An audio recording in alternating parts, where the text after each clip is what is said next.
Welcome back. We're going to, I've put the word pretty interesting panel down here. I'm going to say very interesting panel on managing intergenerational teams and the work expectations of Gen Z versus older generations. To host this panel, I'll pass over to GI's editor-in-chief, James Batchelor. Thank you, Chris. Hello. Yes, lovely. Good. Can my panel hear me? That's the main thing. Yes, lovely. Thank you very much, Chris. I'm James Batchelor. I'm editor-in-chief at GamesIndustry.biz, but you're not here to listen to me. You're here to listen to these lovely people. So I'm going to go down the line and let them introduce themselves. Harinder, would you be able to start this? Hi, everybody. I'm Harinder, or H as everyone calls me. I'm co-founder and COO of Maverick Games. Hi. Morning, everybody. My name's Andy Coley, and I run Game Studios training, basically everything people skills based for Game Studios.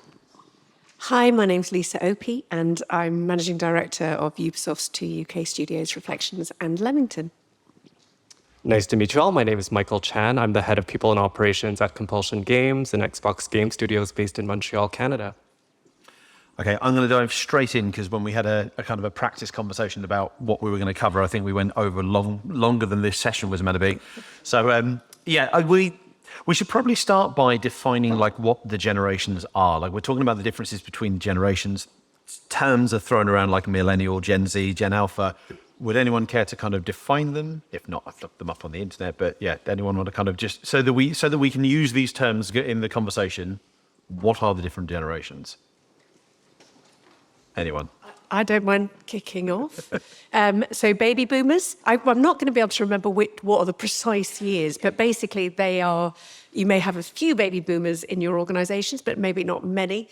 Then I think we've got Gen X, which are come down in terms of they're the younger age bracket. I would characterise baby boomers as being people who were born and brought up in a non-digital generation, whose parents had been through the war maybe, or the tail end of the war. I think it's like 1966 is the last year in which you could be a baby boomer. They are probably more inclined towards hierarchical working organisations. They love clear objectives. They have, they may be slightly more challenged in conversations about pay. They respect authority. They had teachers who really did know everything and they didn't access a computer to find out for themselves. Then if you look at Gen X, I think have some quite similar personality traits, still value clear objectives, clear working kind of structures around them. Millennials, who you will, I think, all know of, they're like, I think, 26 to 35, 40. I should have looked this up before I started, shouldn't I? Or should before I bloody volunteered. Yeah. I think they're a bit older than that. 80, is it 80? 81. 81, you're I keep right. claiming that I'm a millennial. But no. But once again, they value face-to-face conversations and meetings. They value social interaction. They still like some sort of surety and structure around them. And then as you go down to Gen Zs, you have a very different, I would argue, maybe relationship with work, more likely to have been brought up and born in a highly digital environment where, of course, access to information is in the palm of your hands.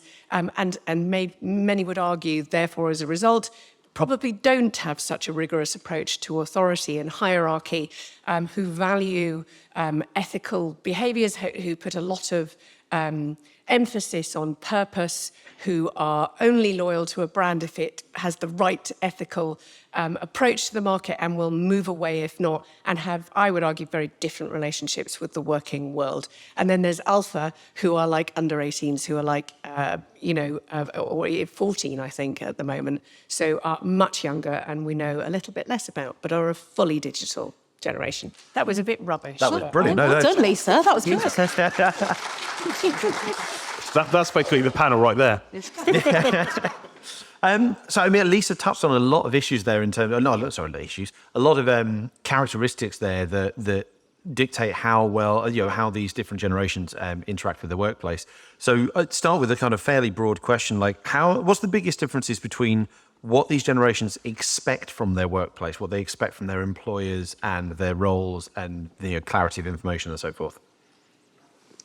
I'll kick that one off then. So I think the big difference is the communication style. I think that's worth saying. I'm going to do this because I was talking to Jenny, literally last week about this, and just in communication, apparently this isn't cool anymore. It's not. It's this, isn't it, Jenny? Can't do it. I can't do it because I'm not Z. I'm just not. I'm the wrong generation. But in the way that in the way that they like to be communicated to, it is a lot of more digital, a lot of, that instant messaging. Not so much on email. I think you'll find that they, a lot of they don't answer the phone either. No. I found that as well. No, I still like to call people. So yeah, no answering the phone. It's very much instant messaging and communication. Unlike someone like me, it's just Gen X, would have Outlook open all the time because that's where our communication comes from. That's not really where they communicate. It's all very Teams, Slack, that kind of instant communication that you get from that, rather than waiting to send it to a group of people and answering that email again. Yeah, I think there's something about that instantaneousness of Gen Z that's just done their go. Certainly, I think the millennial into the Gen X is a little bit more about picking up the phone, speaking to people, being in person. And certainly the baby boomers are very much used to the conversation, the communication being done in person, first of all. And also there's a whole thing around the hierarchy of information and how stuff gets resolved and gets talked about as well. That very much coming down through the structure, I think, as you go through the older generations down. And I think Gen X had a lot of rubbing off from the baby boomers generation. Certainly if I think back to my parenting and my approach and style to work, it was very much tell me what to do. Whereas I think the much more the kind of free thinking and probably a little bit more hallucination, go back to Tommy's talk earlier, starts to come through the Gen Z side of things as well. So I think we're encouraging free-form thinking, and at the same time, we need to put a bit of structure around that. Yeah, and I'd love to piggyback off of what you said, Lisa, and also Harinder, in terms of the generations. When I think specifically about the workforce that we have in our own studio at Compulsion, I like to think of it in terms of age groups, just because it helps me kind of understand where everyone falls. But our traditional list of 79 years old and older, our baby boomers of 60 to 79, we have our Gen Xers of 45 to 60, we have our millennials of 27 to 45, and then our Gen Z who are between 12 and 27. But what I do think of it in terms of us, it's more the communication aspect. So how does that differ between the generations? And I think of it from an HR standpoint in terms of also things as performance reviews, for example. When we have had cases of, let's say, older generations talking to us about how they want to receive feedback and give feedback to their employees, there's a stark difference between the cadence of having that perhaps once a year in a very traditional annual review versus our younger employees who tend to want constant feedback, who want to know now, when are they moving up to the next role? So the fundamentals of what employees want, I believe, stay the same. People want transparency. They want to know where they stand, and they want respect. But what has changed, I find, has been more in the delivery and the adapting a policy around that. Yeah, just to add on that as well, because the transparency, you're so right. It's something that every generation wants. But I do think this new generation that have come into the workforce have made it better for all of us, because lots of us, quite frankly, didn't have the balls to say it right at the moment of time. But whereas this is a real direct workforce, and it's actually really good because you don't have to, they tell you what they're thinking. So it just makes for a much, in fact, better communication style for everybody. The other issue you have, of course, with communication is we're putting massive generalizations on bandings. And as you'll probably know from leadership and management, is you've got to tailor communication to the person at the level of maturity they are within what they know within that aspect of the job role, depending on the project and the person and the context. So all of those things apply, really, and just chuck out all those bandings, because it really very much does depend on the person. You can have a really mature, from a working perspective, Gen Z, and a less mature baby boomer. And you've still got to tailor your communication style and your leadership and management to that person. Sorry, you was about to say something. No, okay. I was going to ask about this later, but I'll do so now while I remember. I just want to dig into what Harinder was saying, which was that changes that have been made to benefit like Gen Z or like the younger generations, like are benefiting the older generations. I was wondering if you can give like more examples of how like the older generations are benefiting from the changes introduced by the younger generation. I would probably say, I think work-life balance is incredibly important, because actually work isn't the end of the world, isn't everything. And I think that's cool and good. I also think that being open about mental health issues is something that, especially within our studios, I think has been instigated by younger people within the organisation who are much more cognizant and aware of the impact on people's working, mental well-being, which goes alongside their working hours and all of those other kinds of things. And I think, we've worked hard as an organisation we've set up a scheme of well-being champions throughout the organisation. We have volunteers who are all mentally first aid trained, who are really supportive. And culturally, it's enabled us to sort of open up conversations about mental health in a way that I have never had before, and that's actually impact. I now have conversation with men in their 40s who will admit to having issues with their mental health in a way that I don't think 10, 20 years ago anybody would have even thought of mentioning. It would have just been taboo to mention that. So I think that's been driven by a generational shift in attitude, and it's been a really positive impact. Yeah, absolutely. Now it's okay to say I can't come to work today because I'm having a mental health problem day, and that's okay. We should encourage that. But also, I think from a diversity perspective as well, if you think back to baby boomers now, and we've pronouns, right? Pronouns are all on our emails. It's something that we just do. That isn't something that would have necessarily come. So for people to be themselves and be their true selves, it's actually something that's been encouraged. There are a couple of conversations on the way here from people going, "Oh, I'm glad I don't have to do this commute every day." And that's definitely different. I worked in Fleet Street during the millennium. I worked at Goldman Sachs. And if I had a 7 o'clock handover from the Asia team, I had to get the 4:20 train out of Portsmouth to then come up to Waterloo, to then walk to Fleet Street, to then do my job. And then I was getting home, leaving at 3 o'clock, getting home at 5, 6 o'clock, and then going to sleep. And then that was my life 5 days a week, was literally just in that churn. And I'm not sure that most people these days, one, I could do it a lot more remotely than I could at the time. But I'm not sure a lot of people would put up with that kind of thing just to go and get a job that they enjoyed. But at the same time, that work-life balance definitely ruined my first marriage. Let's put it that way. It was a big plus during that. But it's what I thought I had to do to work hard for an organisation to get a job and have a career. And so I think that whole thing has shifted and changed. People don't have to put up with that kind of stuff these days. I really love the conversation around mental health, and I guess coming back to the question about how the generations have kind of benefited from what new, perhaps millennials or Gen Z have brought in. I think the topic of, for example, personal days has been a very hot topic at our studio, and where there's been a lot of conversation and training with leadership has been around the differences between equality and equity when it comes to time off. So many of you maybe have seen this in your own work as well, where we've tended to see younger people take personal days for things like getting a tattoo, getting a haircut, whereas our older leaders would roll their eyes at that and say, I'm not taking time off for when my grandmother's in the hospital. Why are they taking time off for this? So really our conversations around our policies have been more about best practices in terms of, at the end of the day, we want people to be able to take the time off for the reasons that are valid and important in relation to mental health. So for our younger employees, it's more of a reframing of what that constitutes and providing concrete examples. Whereas for our older employees, sometimes it's actually encouraging them to even not be afraid to take that time off when it is merited. And there is something interesting, isn't it? It's as much about finding ways that accommodate and can build positivity out of younger generations.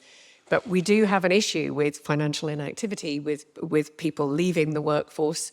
There are more people between the ages of 16 and 24 not financially active, and more older generations also leaving the workforce. And as we all globally are facing aging societies, the need to keep people in the workplace is going to be a reality for us. So it's as much about how you temper your communications for everybody. It is about creating inclusive environments where everybody feels they belong and they can speak up. And it's about how people who are Gen X's learn how to communicate with those who are not and respect that difference. And And I think we were talking earlier, when you overlay different geographic cultural expectations, and I'm sure many of us work in multinational businesses, then you add another layer of complexity. We have about 26 different nationalities now, 2 studios in the UK, and people from different nationalities have different attitudes about work and about culture and about hierarchy and about, respect. So that gives you another layer of challenges that I think just means that having a culture that is as inclusive as it can be and as respectful, and that you spend as much time supporting people in their communications laterally as well as up and down, I think is incredibly important in any healthy workplace now. I want to rewind slightly to Andy's comments about the joys of commuting. Obviously, a lot of that change has come from the pandemic and the shift towards remote and hybrid working.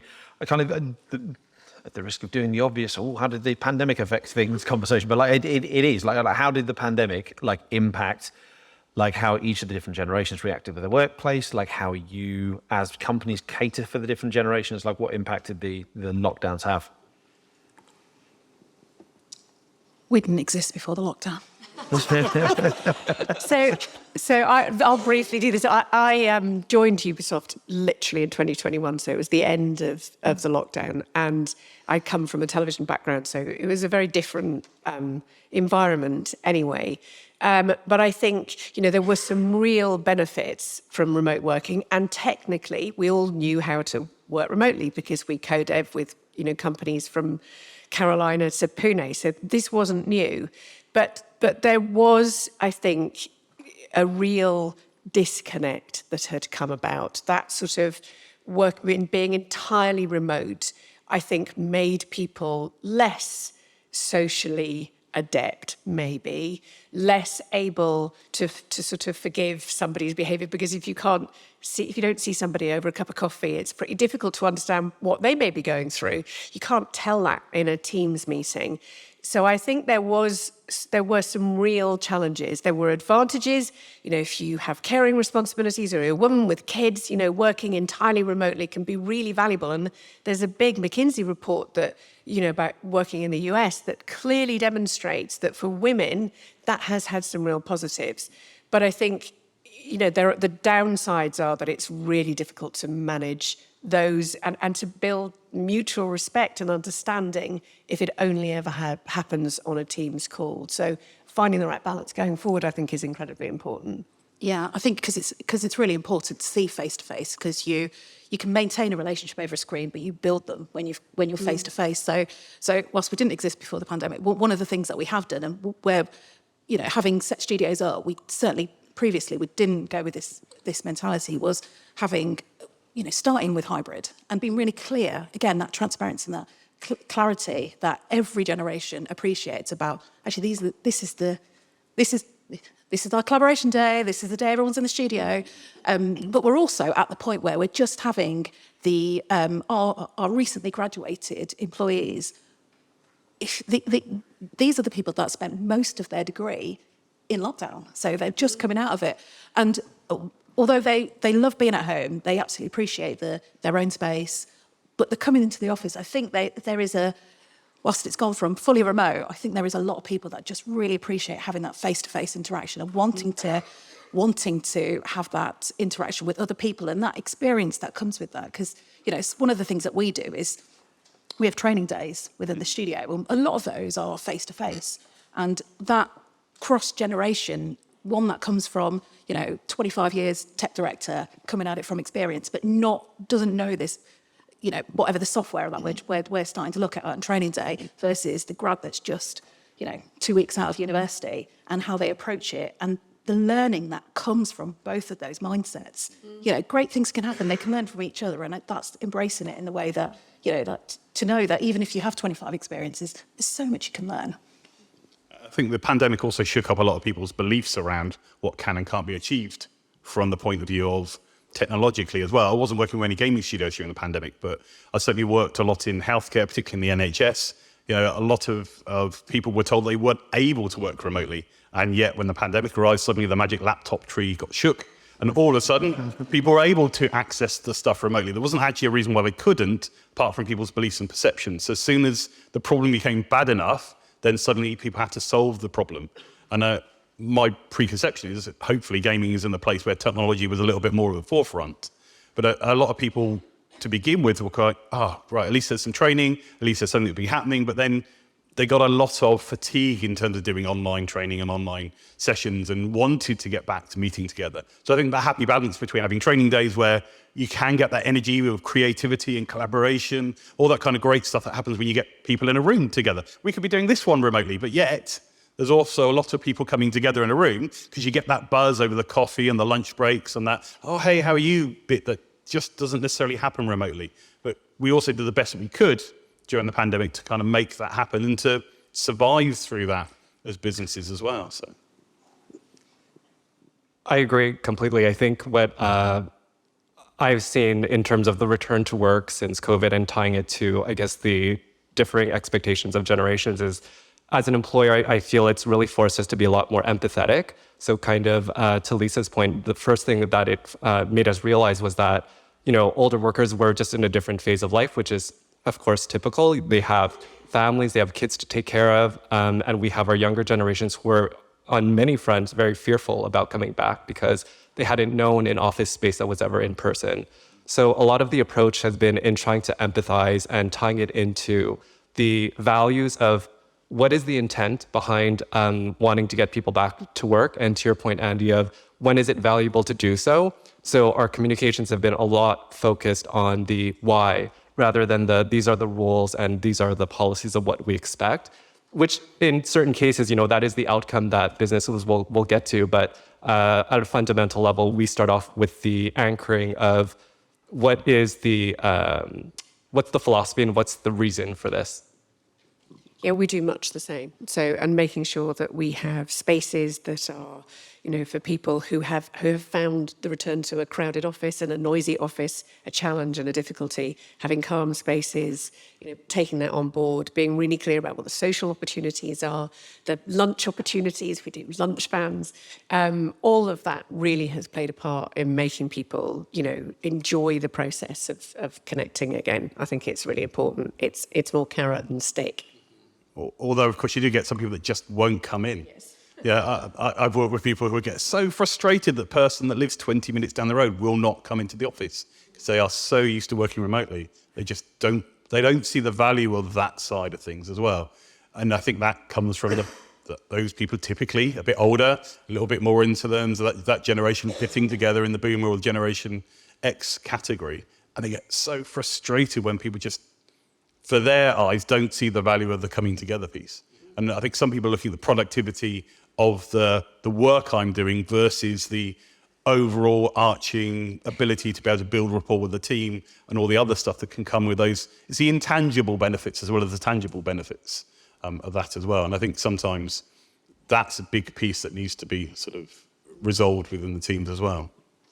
Can you not just march everyone 20 minutes down the road and just go and work at their house?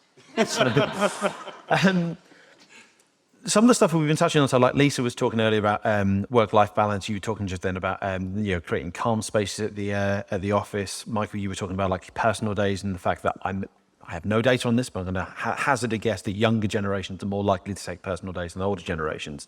How do you balance catering to these needs, catering to what the different generations need to kind of be productive and be happy and be healthy and so forth, with the needs of your business, because work still needs to happen. You need to account for time that people are going to take, whether it's in a calm space, whether it's a personal day. Like how do you balance the two?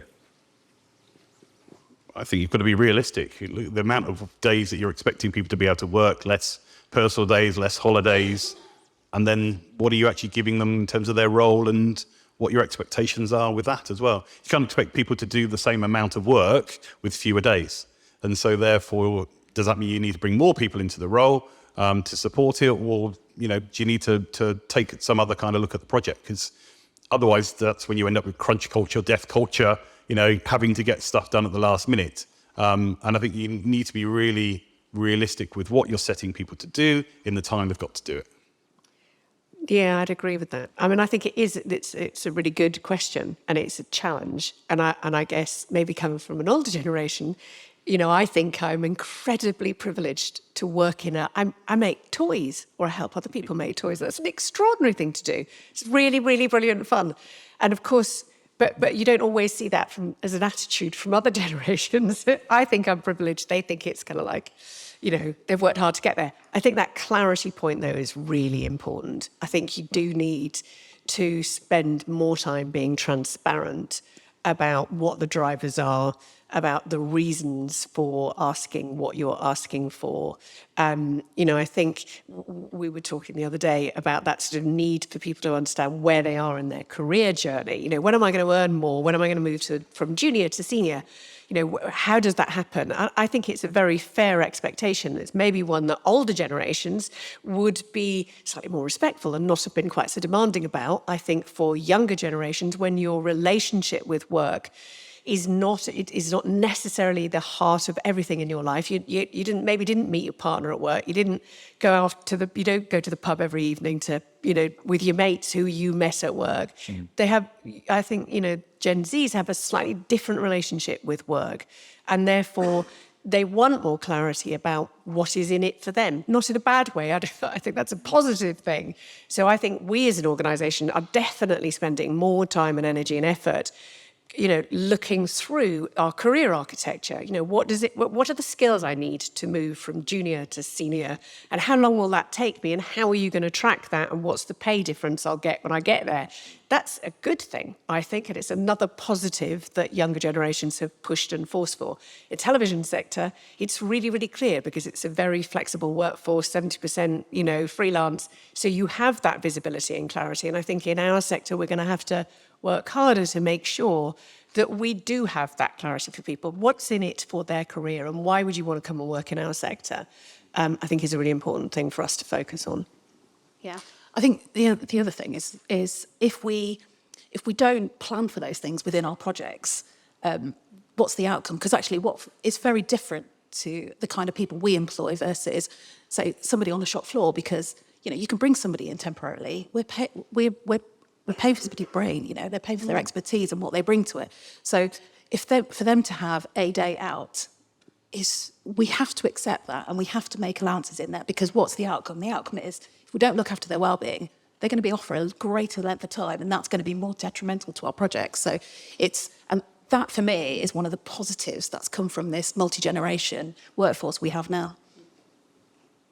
One more question. I mean, I have tons more questions, but I'm going to try and give a chance for Q&A. But, one more question, before I do get Chris running around with a microphone. We've talked quite generally about the generations, but I kind of want to dive in a little bit into how diversity and inclusivity fits into this, like how catering to different generations helps to kind of improve the diversity of the workforce. Like, your thoughts on that?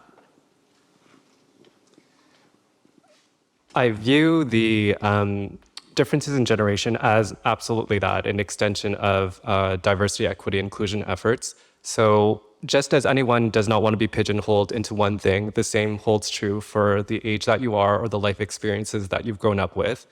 It always comes back to what is important to the people that work for you. And one of the biggest learnings that I've taken away is almost shifting that power back to the leaders that we coach and ensuring that they are actually getting to know their employees and adapting what, again, are not policies, but best practices to them. So I will also say that another shift is thinking of DEI and generational workers less as statistics, but more as stories. And that's something that I've also learned throughout my career, that it's not so much about what is the percentage population breakdown of X, Y, Z, whatever that demographic piece of information is, but how are you qualitatively also gauging and measuring that? So perhaps you're seeing more participation rates in social activities by groups that would normally be younger, or maybe you're catering to those demographics in different ways and bringing their kids into work days, like things that might often sound trivial when we think of business reports and dashboards, but having that mentality to also think that the soft skills and the ways that that manifests itself into your company culture are also as important. Yeah, I think it's, you know, I would argue that creativity and innovation comes from the ability to hear different voices and different opinions. And that is when the alchemy happens, isn't it? When we surprise ourselves. So most importantly, I think it is, you know, as leaders, it's more important than ever to listen to your workforce. And that's not just about doing a survey at all, although that's a critical part of it. It is absolutely about making sure that you can hear them properly and and how they want to work and how they want to work together. Because if you get it right, I think there are enormous rewards from having we know you'll run a more profitable business. Was it? I can't remember.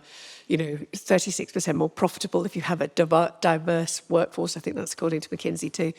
That there's real benefit and value from having all of those different voices within your organisation. So, yeah.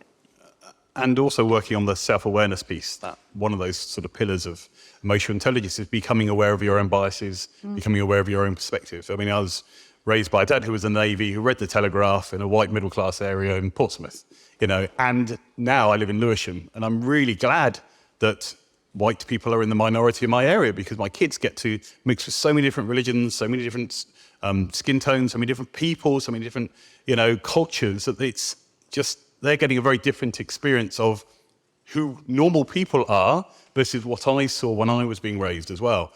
And I think recognizing your own biases is so important, and doing the work on that and stopping yourself going, oh, I was expecting that, but then I saw this. What was that saying about my version of what I was expecting to find out more about? So anything you can do within the organization to help people to just be more aware of themselves and what their culture, what they're thinking, what their normal perception is, I think is great work that you can do, because we can all shift and change what is normal to know that everything is normal. Yeah, it's interesting, isn't it? Because we're a very young studio, and we've got lots of people from different generations, which is great. But partly because I think we've attracted a lot of diverse folks into our studio, because, well, I'm not a middle-aged white guy. So I'm a middle-aged brown woman. So, you know, and it shows, and that really does, because what we've got now is not only do we have, you know, lots of people from lots of different marginalised backgrounds across in every level, but in every single team. In fact, we have a studio of more than 50% non-male colleagues. So, you know, that just shows Amazing achievement. Well done. Thank you. But yeah, it does show in what we're doing. Actually, because, you know, we're not making games for just one demographic, whether that's generation, diversity, or so our teams have to reflect that. Yeah, definitely. Couldn't agree more. We've got From time the for, two C-suite women on the panel. we've got time for one, maybe two questions. I was hoping for someone at the back to make Chris run, but we've got someone in the front row here. Can't see anyone. Got to look. There we go. Great, thank you very much. My name is David Barry. I'm the founder of a social impact venture called Game Academy. We work with thousands of gamers, helping them with their personal development, many of whom, about half, are neurodiverse, and also sizable proportions are in that community or that group which Lisa pointed out, which is socially inactive or inactive, and but immensely talented. The thing I've noticed as I think probably an early boomer or maybe a mid-boomer, God help me, is a lack of confidence and anxiety, but anxiety linked to confidence. And I just wondered whether the panel had a recommendation or two as to how strategies to employ to support people to overcome a lack of confidence. There's something about it not being. They attach it to anxiety and they attach it to mental health, and yes, it may be, but also there's something culturally and socially around, and it may be a condition of the pandemic, I'm not sure, but anyway, so I'm rambling, but strategies for dealing with and supporting people with a lack of confidence, which may not actually be an inherent natural lack of confidence, but might be something to do with the environment with which they've grown up.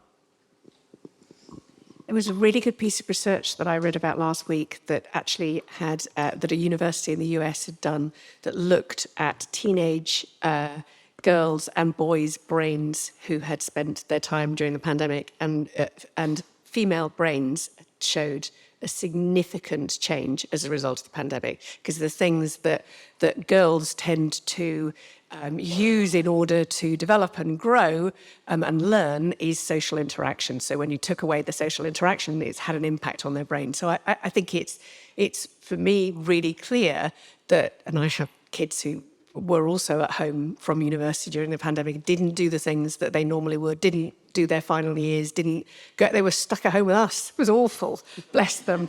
And I think, it does make things more, and when we've done big sort of strategy sessions and tried to bring the whole company together, you can see that nervousness at play. I think it's about small things. It's not about something you dictate from the top. It's about how teams manage that themselves. So it's about having managers and leaders who are cognizant of those challenges, who then will work out how you bring a small group of people in together, not everybody in together in the same big meeting. It's about making sure that you connect people laterally of the same age group. So we have, we push. We have team advisors who come onto our senior management team who are much, much younger and new entrants into the business, who advise on how we communicate with people, who will be the voice of different generations, because we as a management team, whether we like it or not, are all, we're all a bit old.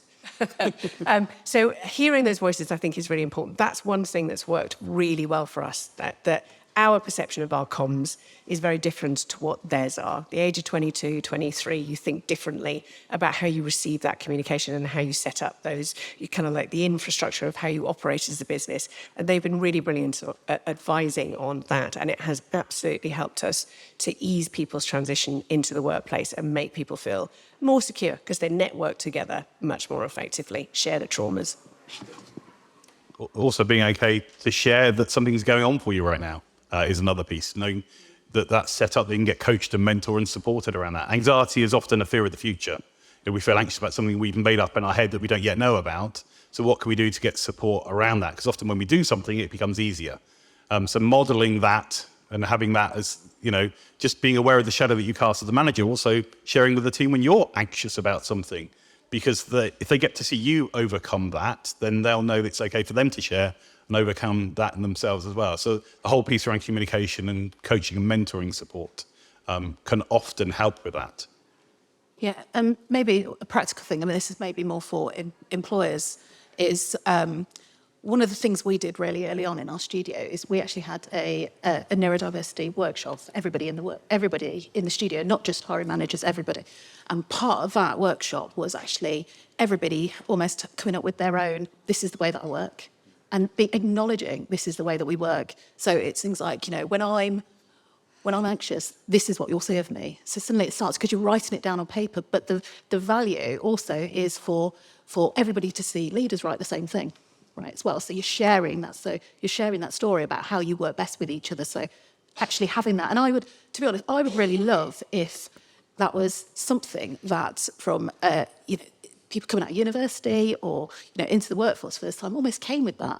This is my CV. This is how I work best. This is how if you want the best out of me, this is what I'll do.